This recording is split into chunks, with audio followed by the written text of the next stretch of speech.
أشهد أن لا إله إلا الله.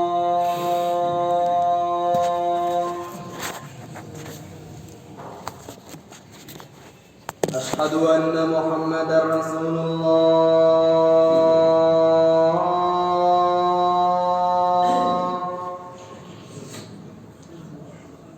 أشهد أن محمدا رسول الله.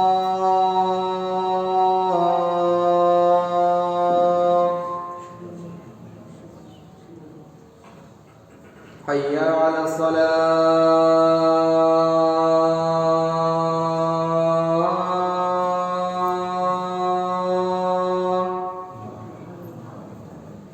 حي على الصلاة.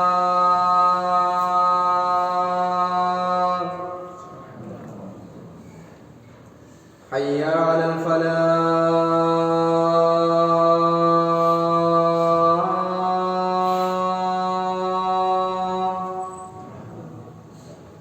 حي على الفلاح.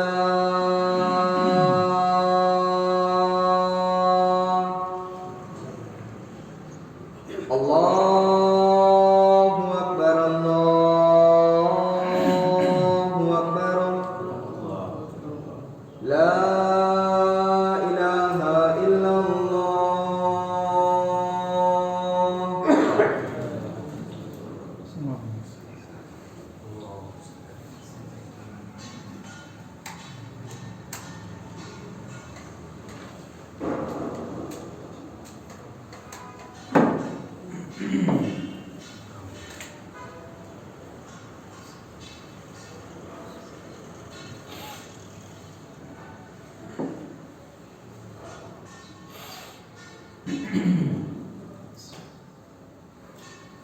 إن الحمد لله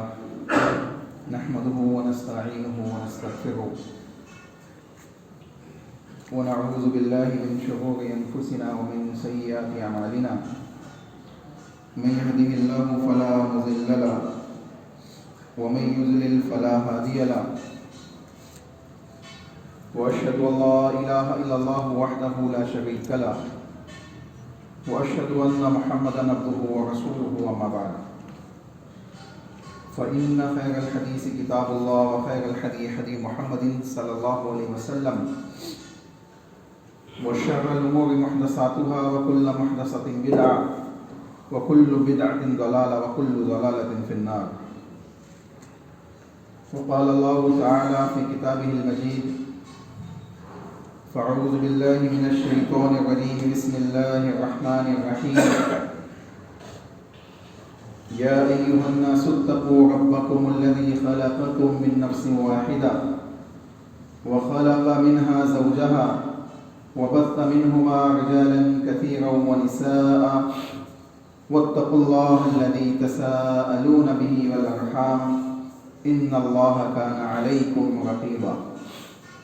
وقال في موضع آخر: يا أيها الذين آمنوا اتقوا الله حق تقاته ولا تموتن إلا وأنتم مسلمون. وقال في موضع آخر: يا أيها الذين آمنوا اتقوا الله وقولوا قولا سديدا يصلح لكم أعمالكم ويغفر لكم ذنوبكم ومن يطع الله ورسوله فقد فاز فوزا عظيما. وقال الله تعالى في كتابه المجيد: بسم الله الرحمن الرحيم. ليس البر أن تولوا وجوهكم قبل المشرق والمغرب ولكن البر من آمن بالله واليوم الآخر. تمام قسم کی حمد و ثنا کبریائی بڑائی اللہ وحدہ لا شریک کے لیے لائق و زیبا ہے. اس احکم الحاکمین خالق کائنات مالک ارض و سما کے لیے جس کی اجازت کے بغیر کائنات کے اندر ایک پتا بھی ہل نہیں سکتا، جس کی اجازت اور مرضی کے بغیر کوئی معاملہ انجام نہیں دیا جا سکتا. اسی کی توفیق سے انسان عمل صالح کو انجام دیتا ہے اور اسی کی توفیق سے انسان گناہوں سے اپنے آپ کو بچا سکتا ہے. سبحان اللہ و بحمدہ سبحان اللہ العظیم.